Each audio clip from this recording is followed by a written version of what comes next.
कि बेवफा तहरा वफा नाराज आइल हो छोड़ दी हलू तू तो हमारा पास आइल हो धोखा मिलल ई हमरे नादानी जकरे से लव भइलू ओकरे से परेशानी बा जकरे से लव भइलू ओकरे से परेशानी बा ये सनमी करम तारो लागे खानदानी ये सनमी करम तारो लागे खानदानी आज दूसरा के पीछे लागल बड़ू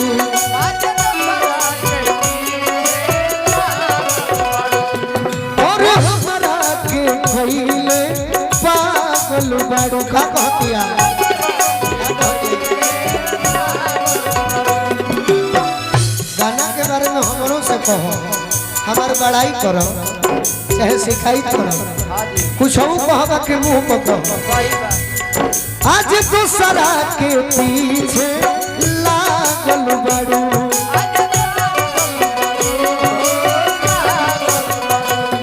और हमरा के कइले पागल बड़ू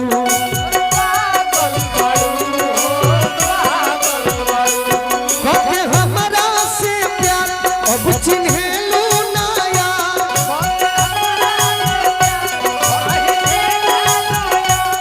यह सोच मन में हो हैरानी बा जकरे से लव गइलू ओकरे से परेशानी बा ये सनमी करम तारो लागे खानदानी बा ये सनमी करम तारो लागे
कइलू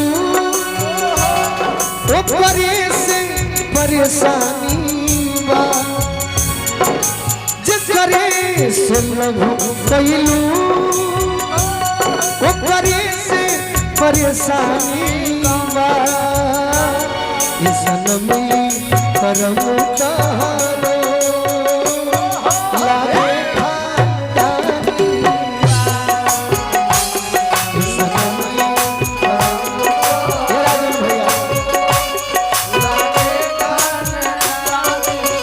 हमार भोला बाबा कहो वेडिंग पर चलता है, एक नंबर चलता है। तू अजीत भाई संगिल भैया भैया बेटे ने एक रूम में पूछम की खाए लो बहुत बढ़िया खाए लो लेकिन एक चीज छूट गई है। छूट गई बात हमरा के पूरा कर दी। इस सनमी करम तहारो लागे खानदानी बा।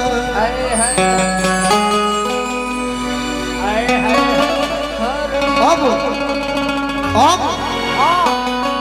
शेषनाथ गिरी जी लाए